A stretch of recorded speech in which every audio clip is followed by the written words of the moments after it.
হৰভোগ আৰক্ষীৰ জালত চাৰিটাকৈ বেটেৰী চোৰ।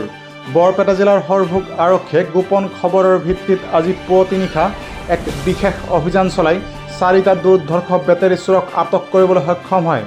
ধৃত চোৰকেইটাৰ পৰা আৰক্ষীয়ে তিনিটা বেটাৰী উদ্ধাৰ কৰিবলৈ সক্ষম হয়।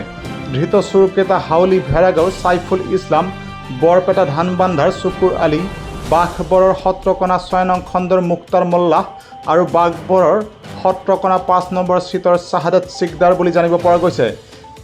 ধৃত চোৰকেইটাক আজি হৰভোগ আৰক্ষীয়ে ভাৰতীয় ন্যায় সংহিতাৰ ৩৫, ৩০৩-২, ৩১৭-২ ধাৰাত ৩৪/২০২৬ নম্বৰ গোচৰ ৰুজু কৰি আদালতত হাজিৰ কৰায়। News desk report, news time 3।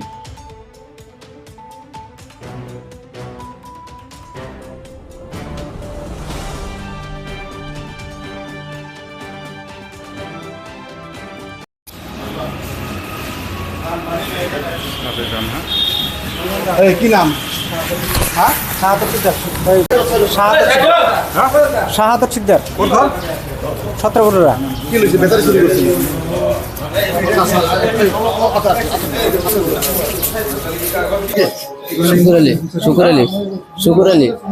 শুকুৰ আলী